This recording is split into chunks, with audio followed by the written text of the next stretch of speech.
इस नए सेशन में स्वागत है। आज की इस गहरी चर्चा का मकसद बहुत साफ है। भारी भरकम सरकारी डॉक्यूमेंट्स और रिपोर्ट्स को छानकर उनमें से सबसे ज़रूरी बातें निकालना। शुरुआत एक बहुत ही सोचने वाले विचार से करते हैं। क्या कभी किसी ने ये सोचा है कि देश के करोड़ों लोगों का रिटायरमेंट पैसा मैनेज करने वाली इतनी बड़ी संस्था अपना इंजन एक चलती हुई ट्रेन में कैसे बदल रही है? एक काफी बड़ा सवाल है। हाँ, और आज की इस चर्चा का विषय यही है। आज हम विश्लेषण करने वाले हैं ईपीएफओ यानी एम्प्लॉयज प्रोविडेंट फंड ऑर्गेनाइजेशन के 238वें और 239वें सेंट्रल बोर्ड ऑफ ट्रस्टीज, जिसे आमतौर पर सीबीटी कहते हैं, उन मीटिंग्स के अंदरूनी एजेंडा डॉक्यूमेंट्स का। राइट। और डॉक्यूमेंट्स काफी डिटेल में है। बिल्कुल।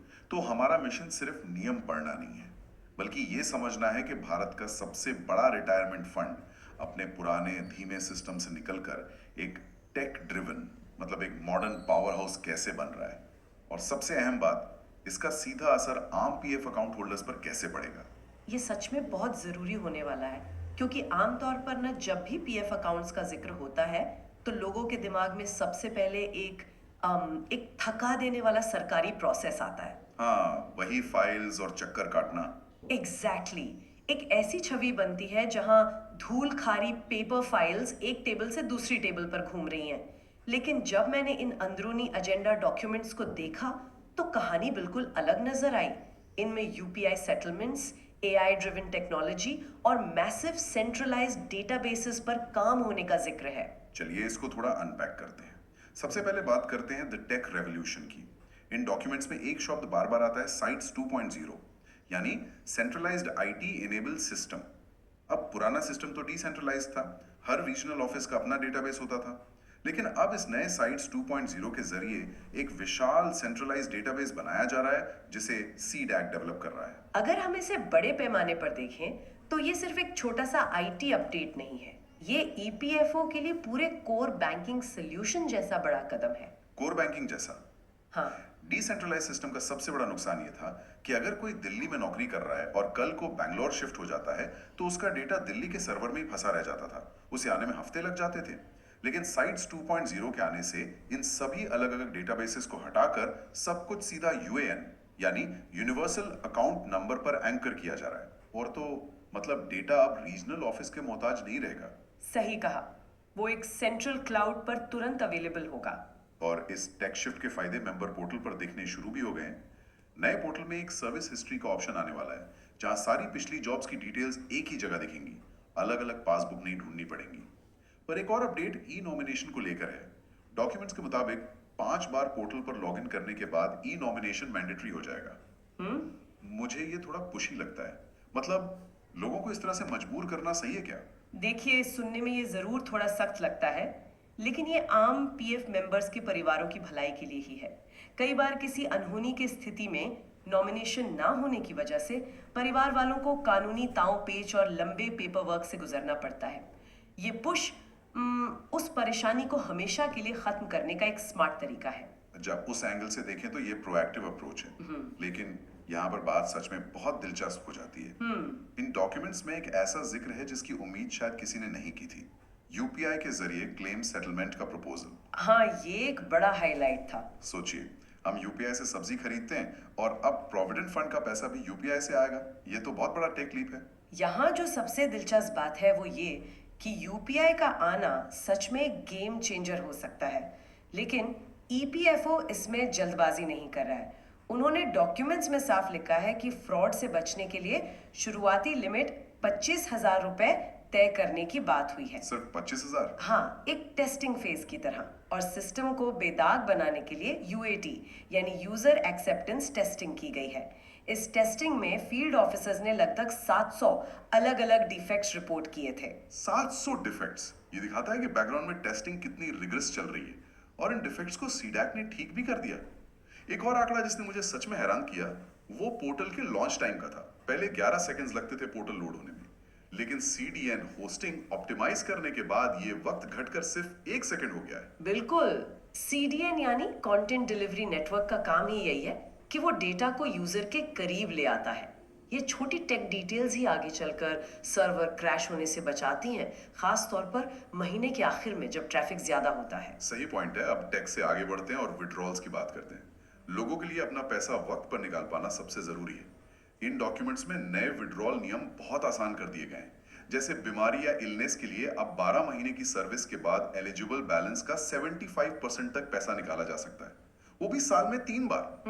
पढ़ाई के लिए 50% तक, पूरी मेंबरशिप में 10 बार। घर के लिए 60 महीने की सर्विस के बाद 100% तक, लाइफ में 2 बार। और शादी के लिए 90% तक 5 बार निकाला जा सकता है। नियम आसान तो हुए हैं, पर एक चिंता भी है। क्या चिंता? अगर हर जरूरत के लिए पैसा इतनी आसानी से निकालने लगेगा तो क्या सच में बुढ़ापे के लिए कुछ बचेगा? ये एक बहुत जरूरी सवाल खड़ा करता है। नियम आसान होने का सबसे बड़ा फायदा ये है कि लोगों को प्रोविडेंट फंड निकालने के लिए अपनी नौकरी नहीं छोड़नी पड़ेगी। पहले यही होता था। हाँ, मजबूरी में लोग रिजाइन कर देते थे। एग्जैक्टली। लेकिन क्या लोग इसे इमरजेंसी फंड की तरह यूज कर रहे हैं या रिटायरमेंट फंड की तरह, ये देखना होगा। ईपीएफओ प्रोसेस को लचीला बना रहा है ताकि लोग किसी साहूकार के चक्कर में ना फंसे, पर आखिर में बैलेंस मेंटेन करने की जिम्मेदारी अकाउंट होल्डर की ही होती है। बिल्कुल। और साहूकारों का जिक्र आया तो इनऑपरेटिव अकाउंट्स का मुद्दा भी डॉक्यूमेंट्स में था। ऐसे अकाउंट्स जो सालों से बंद पड़े हैं। ग्रामीण इलाकों में महाजन इन अकाउंट्स का गलत फायदा उठाने की कोशिश कर रहे हैं। इसको रोकने के लिए ईपीएफओ अब वर्नाक्युलर एड्स और एसएमएस कैंपेन्स चला रहा है। उसके साथ ही एक नई स्कीम भी आई है, विश्वास स्कीम। विश्वास? हाँ, इसको एम्प्लॉई एनरोलमेंट स्कीम 2025 कहा गया है डॉक्यूमेंट्स में। ये दरअसल एक एमनेस्टी स्कीम है, पुराने डिस्प्यूट्स को सुलझाने के लिए। ईपीएफओ के कानून में सेक्शन 7A, 7B, 7C होते हैं जो पेनाल्टी और विवादों से जुड़े हैं। विश्वास स्कीम के जरिए ईपीएफओ इन पुराने लीगल झमेलों को बाहर ही बाहर सुलझाना चाहता है ताकि सिस्टम स्मूथली आगे बढ़ सके। तो इस सब का मतलब क्या है? सीधा सा मतलब है कि फोकस अब लिटिगेशन से हटाकर ग्रोथ पर है।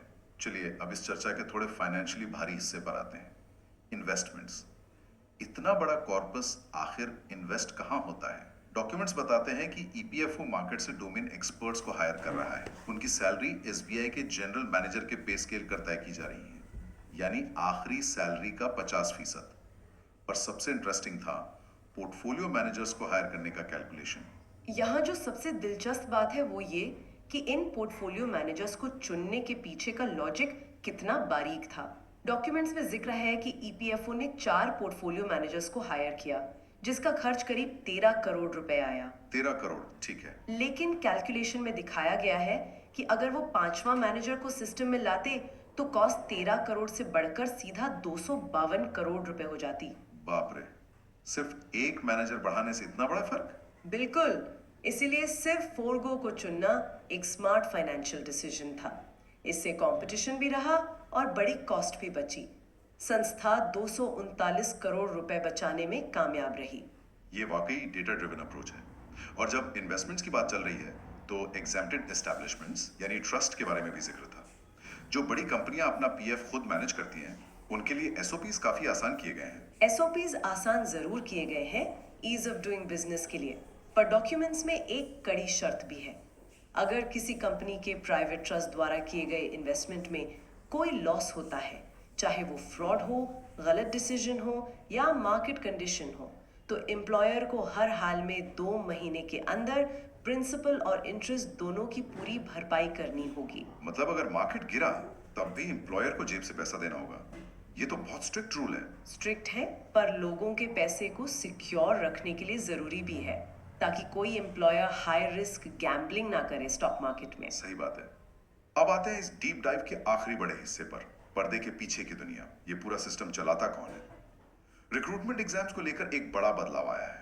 पहले एनटीए एग्जाम्स कराती थी, पर अब एनटीए ने एडमिनिस्ट्रेटिव रीजन से मना कर दिया है, तो ये जिम्मेदारी आईबीपीएस को दी गई है। हाँ, और अगर नंबर्स देखें तो एनटीए द्वारा कराए गए पिछले एग्जाम का खर्च 53 करोड़ रुपए से ज्यादा था। फीस हटाने के बाद भी ईपीएफओ पर लगभग 41.42 करोड़ रुपए की नेट लायबिलिटी आई थी। और अब आईबीपीएस के रेट्स बिल्कुल अलग हैं। मेंस एग्जाम के लिए 593.50 रुपए प्लस जीएसटी पर कैंडिडेट तय हुआ है। इसमें बायोमेट्रिक, सीसीटीवी और जैमर्स सब शामिल हैं। इसके अलावा एचआर मैटर्स में जेएनके के ईपीएफओ स्टाफ का ईपीएफओ इंडिया में मर्जर हुआ है। टर्म्स बिल्कुल साफ थे कि जो पोस्ट और पे स्केल दे दिया गया है वो फाइनल है, और ये भी हाईलाइट किया गया कि कोविड के दौरान प्रमोशंस नहीं रुके थे। अच्छी बात है, पर एक लिटिगेशन का मैटर था जो काफी टाइम से चल रहा है, पेंशन ऑन हायर वेजेस या POHW। Right, Sunil Krishna Bhatt case. Supreme court के डिसीजन के बाद भी कई लीगल डिस्प्यूट्स चल रहे हैं जॉइंट ऑप्शंस को लेकर। ईपीएफओ के काउंसिल्स इस पर तेजी से काम कर रहे हैं। फील्ड ऑफिसर्स को इंस्ट्रक्शंस हैं कि इन जॉइंट ऑप्शंस को जल्दी और बिना किसी देरी के प्रोसेस करें। तो अगर इन सबको समेटा जाए, चाहे वो साइटस 2.0 हो, यूपीआई क्लेम सेटलमेंट हो या IBPS का नया एग्जाम प्रोसेस हो, ये सारे डॉक्यूमेंट्स एक ही कहानी बताते हैं। EPFO अब एक ट्रेडिशनल सरकारी विभाग से एक मॉडर्न, टेक इनेबल्ड और मेंबर सेंट्रिक ऑर्गेनाइजेशन बन रहा है। सही कहा। और ये बदलाव आम वर्किंग क्लास के लिए इसलिए जरूरी है क्योंकि बेहतर टेक का मतलब है क्लेम्स जल्दी पास होना, और बेहतर इन्वेस्टमेंट का मतलब है सिक्योर रिटायरमेंट। बिल्कुल। इस डीप डाइव को खत्म करने से पहले एक ऐसी बात जो शायद सबको आगे की सोचने पर मजबूर कर दे। डॉक्यूमेंट्स में एक छोटा सा जिक्र यूके के साथ डबल कॉन्ट्रीब्यूशंस कन्वेंशन साइन होने का था, जिसका मतलब है कि इंडिया से यूके जाने वाले वर्कर्स को दोनों जगह सोशल सिक्योरिटी नहीं देनी पड़ेगी। ये आगे के फ्यूचर के लिए एक बहुत दिलचस्प सवाल खड़ा करता है। जैसे जैसे दुनिया ग्लोबल हो रही है और साइट्स 2.0 जैसी टेक आगे बढ़ रही है, क्या आने वाले वक्त में एक वर्कर का प्रोविडेंट फंड उसके डिजिटल वॉलेट की तरह ग्लोबल और बॉर्डरलेस हो जाएगा? क्या बात है। सोचिए, क्या एक दिन ऐसा आएगा जब पीएफ ट्रांसफर करने के लिए देश की सीमाओं का कोई फर्क ही नहीं पड़ेगा? ये एक ऐसा विषय है जिस पर जरूर विचार किया जाना चाहिए। सच में एक बॉर्डरलेस रिटायरमेंट अकाउंट की आशा बहुत ही फॉरवर्ड थिंकिंग है। आज की इस गहरी चर्चा में जुड़ने के लिए शुक्रिया। आगे भी ऐसे ही कॉम्प्लेक्स टॉपिक्स को आसान बनाकर उनकी गहराई में उतरेंगे। तब तक के लिए सोचते रहिए और अपने आसपास के फाइनेंशियल सिस्टम्स पर नजर बनाए रखिए। अलविदा।